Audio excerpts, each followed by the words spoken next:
Hello everyone. तो कैसे हो आप सब। मैं हूँ सोनी, आपकी जीएल स्टोरी टेलर और राइटर। सो बिना किसी देरी के सीधा आएंगे स्टोरी पे। आशिकी एक जुनून का पार्ट 64। पिछले पार्ट से सीधे आगे चलेंगे। ओके। सो हमें दिखाते हैं रिधि को जो कि सौम्या की माँ के साथ किचन में आ गई थी। यहाँ सौम्या की माँ रिधि को कहती है कि बच्चा बता क्या खाओगे आप। रिधि कहती है मम्मी जी कुछ भी, लेकिन सुनिए ना, क्या मैं भी ट्राई करूं, मतलब आपकी हेल्प। तभी सौम्या की माँ कहती है नहीं बच्चा, सुना नहीं उसने क्या कहा था। आपको बस आराम करना है, बैठना है, ख्याल रखना है अपना। रिधि कहती है मम्मी जी वो ऐसे ही बोलती रहती है, बोलने दो ना उन्हें, मैं संभाल लूँगी उनको। आप बताओ क्या बनाए, कुछ साथ में ट्राई करते हैं ना।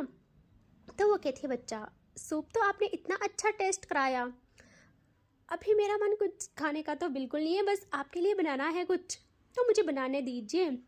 तभी रिधि कहती है मम्मी जी ये मजाक था। वो कहती है हाँ मजाक था, चलो अब बताओ क्या खाओगी। तभी वहाँ आ जाती है भाभी लोग, सब लोग के सब, टोटल 4 थे, वो सब वहाँ आ जाती हैं। यहाँ वो देखते हैं रिधि को और उसके पास आके कहते हैं हाय हम कब से आपका ही इंतजार कर रहे थे। कब आए आप यहाँ। भाई क्या था वो। पहली बार इस घर में किसकी बोलती बंद हुई थी। रिधि स्माइल करती है, उसे समझ नहीं आता कि क्या कहे वो।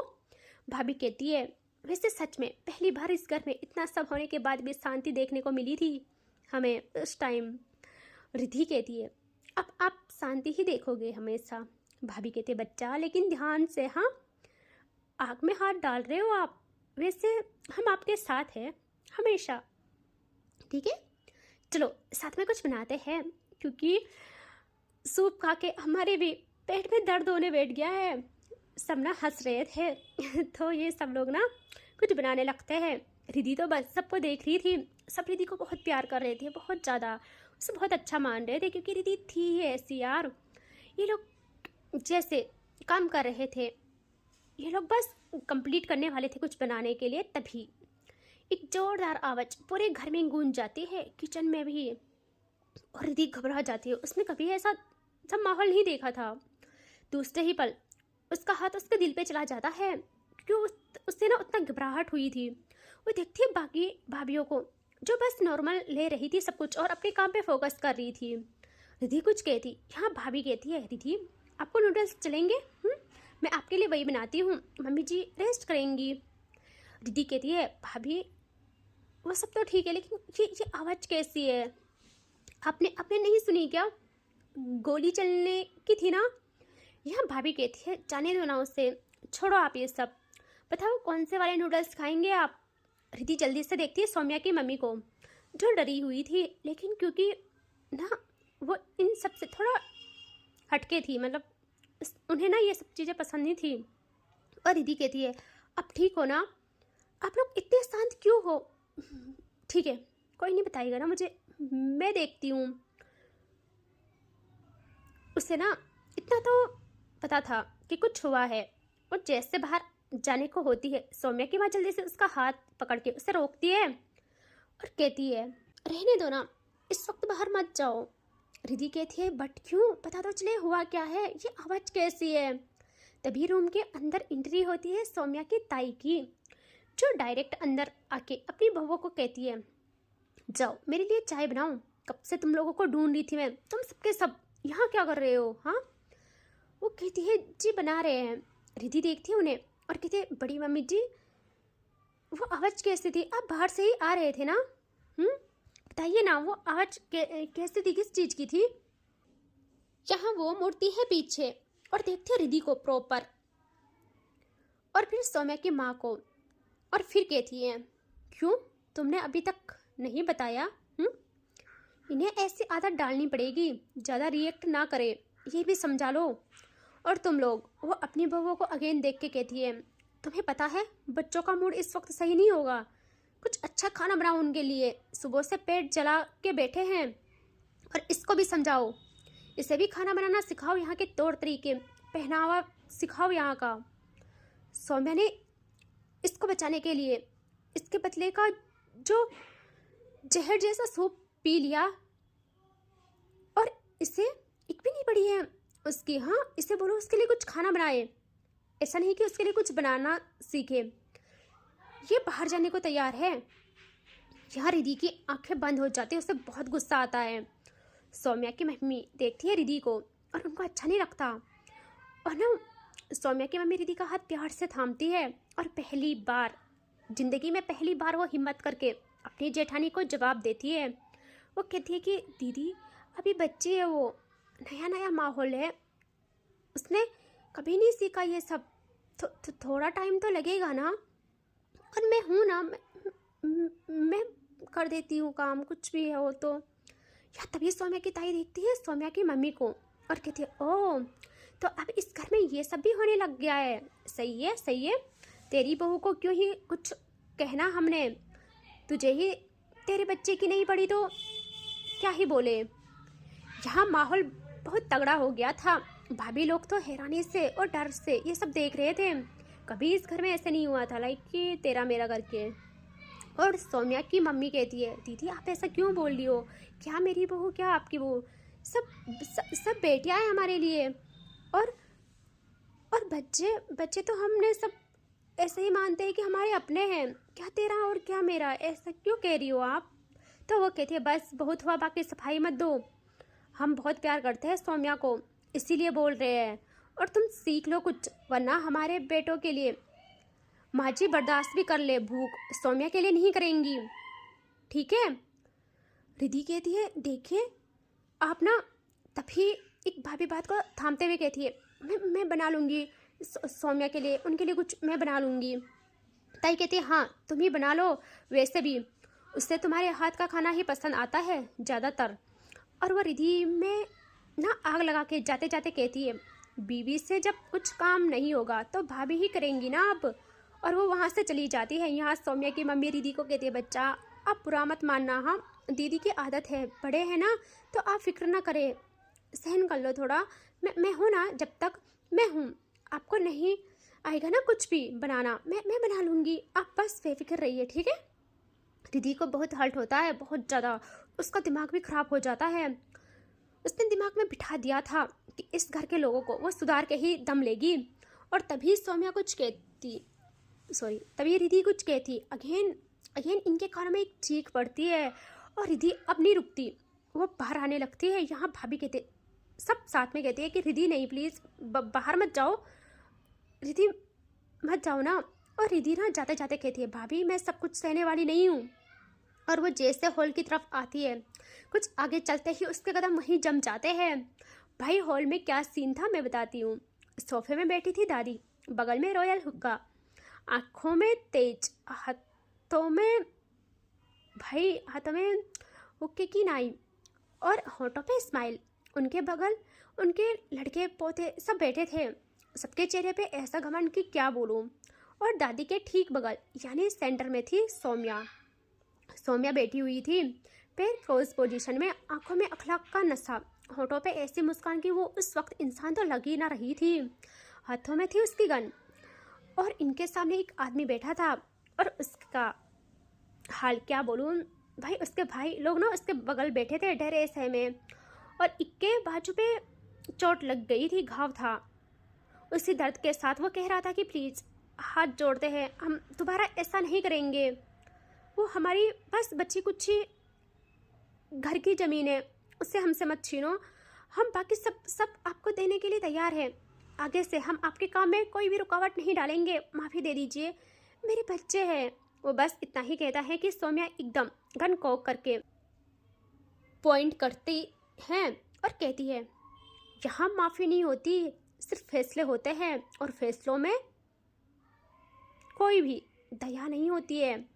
तुमने तो दगा किया है हमारे साथ, हमारे काम में अपनी वकीलगिरी झाड़ने का साहस क्या है, और जल्दी साइन कर, तेरे पास सर छिपाने की जगह भी नसीब में ही कराऊंगी मैं तुम्हें। और वो बस सूट करती कि एकदम उसके सामने खड़ी हो जाती है हमारी क्वीन, हमारी शेरनी। भाई ये मोमेंट ऐसा था ना कि दादी का हुक्का पीना रुक जाता है, भाइयों और ताऊ के हाथ सोफे पे जम जाते हैं और आंखों में ऐसा गुस्सा छा जाता है कि रिधि उन्हें अपनी दुश्मन लगने लगती है।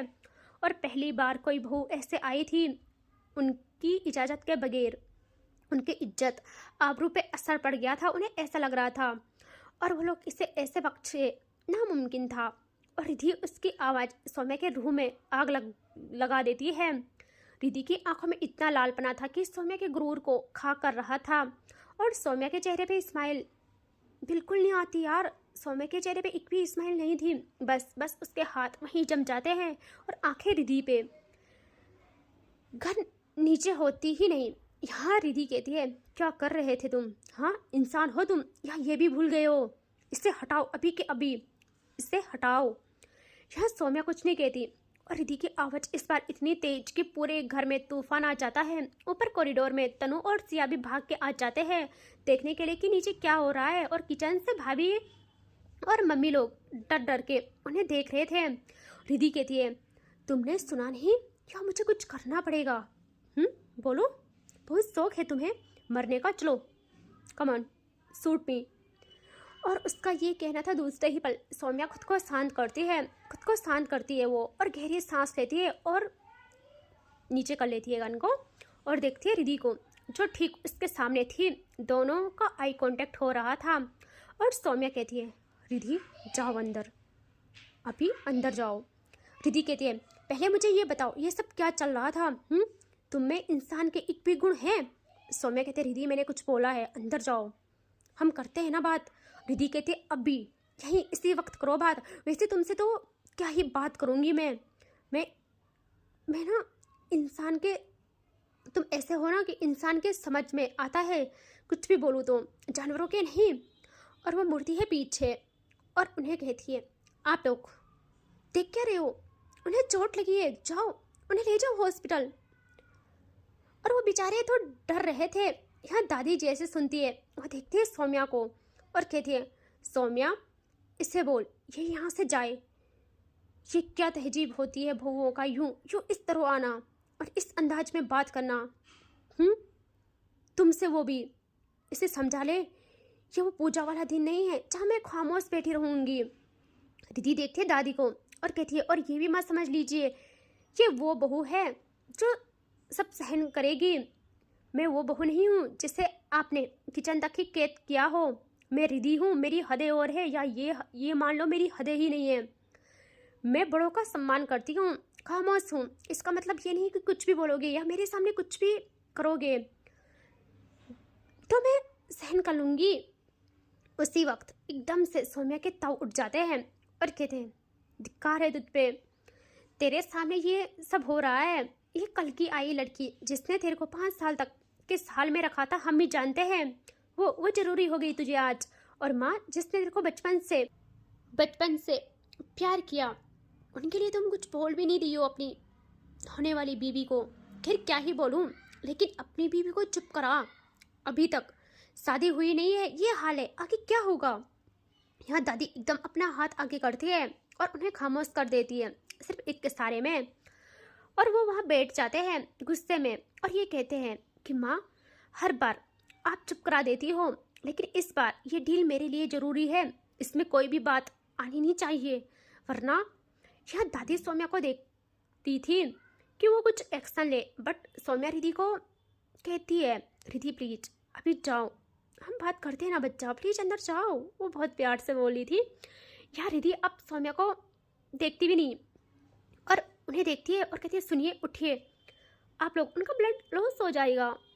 और रिधि इतनी समझदार तो थी, वो कहती है कि कोई आपका घर नहीं छीनेगा, और सामने रखी फाइल को वो उनके पास देती है और कहती है, जाओ यहाँ से जल्दी, इनके पास टाइम कम है।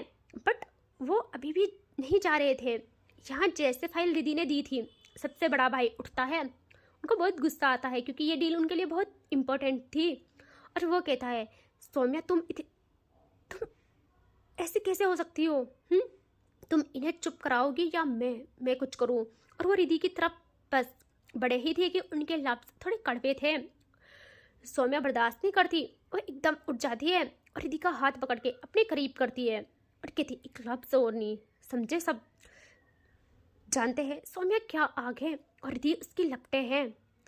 अब से रिधि के लिए कोई भी लफ्ज़ नहीं बोलेगा, एक लफ्ज़ किसी के मुंह से नहीं निकलने चाहिए दूसरे ही पल मैं सारे रिश्ते भूल जाऊंगी। और वो बस इतना ही कहती है कि यार यहाँ रिधि कहती है अगेन कि तुम लोग यहीं हो, जाओ। उससे पता चल गया था वो लोग क्यों नहीं जा रहे, इतना खौफ है उन्हें। रिधि देखती है आप सौम्या को और कहती है इन्हें कहो यहाँ से जाए, और तुम दोबारा उन्हें कुछ नहीं करोगे।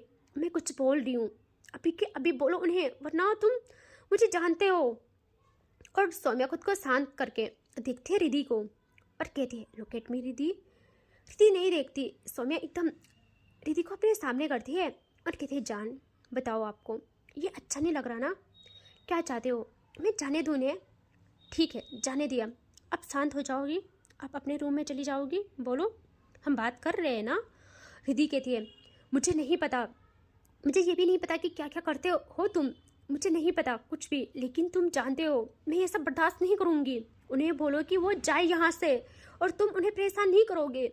सौम्या उनको इशारे करती है कि जाओ जाओ तुम, और वो लोग रिधि के पैरों में गिर जाते हैं। रिधि अपने पैर हटा के कहती है प्लीज़ जाओ, ये सब मत करो। एंड वो लोग वहाँ से चले जाते हैं। यार रिधि सौम्या से अब दूर हट जाती है और देखती है सबको और कहती है बाहर के लोगों के सामने मैं इसीलिए चुप थी, कुछ ज़्यादा नहीं बोली ताकि घर की बात घर तक ही रहे। दादी आप तो बड़ी है, आपको सबको समझाना चाहिए क्या सही है क्या गलत। ठीक है मैं सौम्या को ऐसे बनने नहीं दूंगी, मैं सच बता रही हूँ, मैं उससे यहाँ से ले जाऊंगी। और भाई उसकी ये बात ही दादी के अंदर आग लग जाती है, क्योंकि सौम्या को वो अपने से दूर करे ऐसे बर्दाश्त नहीं था उन्हें। तभी भाई कहता है उसका कि लिमिट में बोला करो, यहाँ सब सौम्या नहीं है जो तुम्हारी बातें सुने और तुम्हारे आगे पीछे तुम्हारा पल्लू पकड़ के घूमे। तुम बोलो तो एक इशारे में मान जाए। रिधि को ना बात लग जाती है, आखिर उसके महबूब के बारे में थी। वो कहती है आप हो भी नहीं सकते हो उसके जैसे, अपनी बीवी को कैसे सम्मान दिया जाता है, कैसे प्यार किया जाता है, उसकी खुशियाँ उसके हर एक फैसले को कैसे तजव्वुज़ दी जाती है, आप ऐसा 1000 जन्मों में भी नहीं कर सकते हैं। वो कहते हैं अब तुम ज़्यादा बोल रही हो, ठीक है लगता है तुम्हें सिखानी पड़ेगी। रिधि कहती है अरे जाओ जाओ, पहले अपनी बीवी को इज्जत देना सीखो। भाई लोगों के सर थोड़े तो शर्म से झुक जाते हैं, क्योंकि बात सही थी। उसकी बातों पे भाभीियों के आंसू आ जाते हैं, क्योंकि उन्हें ना कभी इतना प्यार सम्मान या उनकी बातों को कभी इतनी रिस्पेक्ट नहीं मिली थी जितनी सौम्या ने रिधि की बातों को दी थी। और पहली बार कोई बहू आज ऐसे फैसलों में गई थी भाई, पहली बार। और दादी एकदम वहाँ से उठ जाती है और देखती है सौम्या को और कहती है बहुत बहुत धन्यवाद मेरा गुरूर बरकरार रखने के लिए। ये एक टॉन्ट था, शायद उनको दर्द भी हुआ था, तकलीफ भी हुई थी, और वहाँ से चली जाती है। और यहाँ ताऊ भाई लोग सब दादी के पीछे पीछे चले जाते हैं सौम्या से मुंह मोड़ के। यहाँ सौम्या कहती है दादी बट वो चाह चुकी थी, वो ना थोड़ा बिखर जाती है और एकदम वहाँ सोफे में बैठ जाती है सौम्या। हाँ उसकी आंखें लाल थी, सर दर्द करने लगता है। यहाँ रिधि को ये सब फील होता है, उससे सौम्या का ख्याल रखना था। जैसे वो सौम्या को यूँ देखती है वो भी टूट जाती है, वो जल्दी से उसके पास बैठ जाती है और प्यार से उसका फेस थामती है और कहती है आई नो तुम्हें बुरा लग रहा है कि दादी तुमसे यूँ नाराज़ हो गई है, लेकिन तुम्हें पता होना चाहिए ये सब गलत है, तुम क्यों नहीं समझते हो ये सब। सौम्या देखती है रिधि को और कहती है जान तुम ठीक हो ना, मतलब तुम्हें बुरा लगा क्या ताऊ ने और भाई ने जिस तरह से बोला। याद रखना रिधि, मेरे सामने आज के बाद कोई तुम्हें कुछ कह नहीं सकता, मेरे सामने क्या किसी भी वक्त किसी में इतनी हिम्मत नहीं होनी चाहिए। देखो दादी को मैं कुछ नहीं बोल सकती, मैं उन्हें बहुत प्यार करती हूँ बहुत ज़्यादा, और वो मुझे, लेकिन भाई लोगों की ये पहली और आखिरी गलती थी, दूसरी बार माफ़ी नहीं, फैसले लूँगी मैं, सिर्फ फैसले। रिधि कहती है अभी बस भी करो, ये सब छोड़ो, तुम्हें अभी भी मेरा ही ख्याल है। मैं क्या बोल रही हूँ और तुम क्या सोच रहे हो, क्या बोल रहे हो तुम, क्यों करते हो इतना प्यार। यार रिधि एकदम सौम्या के फोरहेड से फोरहेड मिलाती है, उसका फेस हाथों में थामते हुए, दोनों की आंखें बंद हो जाती है, क्योंकि सौम्या भी थोड़ा परेशान थी और रिधि भी उसकी परेशानी समझ रही थी। और सौम्या कहती है पता नहीं मैं ऐसी कब से हो गई, ये समझ लो जब से तुम्हारी हुई तब से हो गई, तुम जान बन गई, ईमान भी बन गई, मेरे दिलो दिमाग से लेके मेरे गुरूर तक की मालकिन भी बन गई। मैं आज फंस गई हूँ दो भंवरों में। एक तरफ मेरी जड़ मुझसे खफा है और दूसरी तरफ मेरी सांसें, मेरा सुकून मेरे सामने है। लेकिन आप फिक्र ना करें, मुझे अपनी दादी पे यकीन है, वो मुझसे कभी दूर नहीं रह सकती, कभी नहीं, ज़्यादा नाराज़ रह ही नहीं सकती है, बहुत प्यार करती है मुझे, मुझे इतना पता है। रिद्धि कहती है सच्ची में बहुत प्यार करती है। अगर वो ना मानी ना तो मैं उनसे माफ़ी मांग लूँगी, सिर्फ तुम्हारे लिए। सौम्या को यकीन नहीं होता। सौम्या आंखें खोलती है और कहती है क्या सच्ची में तुम माफ़ी मांगोगी? रिद्धि कहती है हाँ, मैं मांगूंगी, सब कुछ करूँगी, क्योंकि जैसे तुम मेरे लिए सब कुछ करते हो ना, तो वैसे ही मेरा भी फर्ज है। सौम्या कहती है मुझसे कभी माफ़ी मांगी है? मुझे इतना सुनाती हो, इतना सताती हो, कभी माफ़ी मांगी है तुमने मुझसे? रिद्धि ना प्यार से उसके गालों पे छोटू सा स्लैप करती है और कहती तुमसे क्यों मांगू, बट सच्ची बताऊं, मुझे अच्छा लगा आज। हाय, स्टैंड लिया जा रहा था मेरे लिए। गुड। हाँ, अब परफेक्ट हैवी बनने के काबिल बन रहे हो तुम, सारे गुण आ रहे तुम में धीरे धीरे। सौम्या ना एकदम उसे उसकी कमर से होल्ड करके अपने करीब करती है सोफे में ही और कहती क्या मतलब लायक? हाँ, उससे पहले नहीं थी क्या मैं लायक?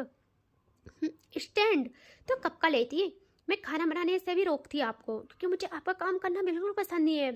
बस तुम्हारी ही जिद थी, तुमने ही मुझे रोका था, क्योंकि तुम्हें अपना चैलेंज एक्सेप्ट करना था। तुम्हारी वजह से रुकी थी मैं, वरना तुम देखती। रिद्धि सौम्या की सल्ट एरिया पे हाथ जमाए कहती है वरना वरना क्या करते तुम? सौम्या एक हाथ से रिद्धि की कमर पकड़ती है और दूसरे से उसके गाल पे हाथ लगा के करीब आते हुए कहती है वरना मैं बताती आपको कि जिससे अच्छा वो तीखा सूप पिला के मेरे मुंह को जलन दी है आपने, उससे अच्छा कोई दूसरा ऑप्शन चूज कर लेते भाई, अच्छा था वो। रिद्धि कहती है वो क्या था? सौम्या कहती है अरे ऐसे कैसे बताऊं, करके बताती हूँ ना। और वो एकदम रिद्धि के लबों पे प्यार रखने लगती है। और पता, इनको ना सब लोग देख रहे थे, ऊपर से तनु और सिया और भाभी लोग, मम्मी लोग भी। मम्मी तो वहाँ से तुरंत चली जाती है अपने कमरे में और यहाँ भाभी लोग एकदम अपना मुंह साइड करके किचन में शर्माते हुए भागते हैं। और ऊपर कॉरिडोर में तनु जल्दी से सिया की आंखों पे हाथ रख लेती है। सिया कहती है क्या हुआ आपने ये क्यों किया, मेरी आंखें बंद क्यों की?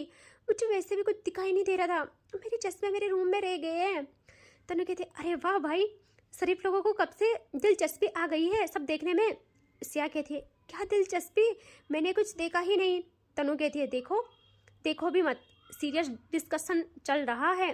सिया कहती है वही तो जानना है कि क्या चल रहा है, मुझे तो बातें भी सुनाई नहीं दे रही ना, कुछ अच्छा दिखाई दे रहा है। तनु कहती है मेरी माँ प्लीज़ चुप कर जाओ, ज़्यादा इम्पोर्टेंट नहीं है तुम्हारे लिए। सिया कहती है नहीं नहीं, ऐसे कैसे नहीं है, आप क्यों देख रहे हो फिर? तनु देखती है अगेन सौम्या और रिद्धि को और कहती है क्योंकि मुझे देखना है रिद्धि को कि भाई जो इंसान आग है आग, वो आज कैसे उस जंगली इंसान के लिए खुद को पागल कर रही है।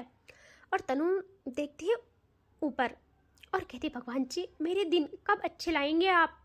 यहाँ हॉल में भाई पूरा माहौल शांत हो गया था, दोनों बहुत प्यार से एक दूसरे पे प्यार बरसा रहे थे।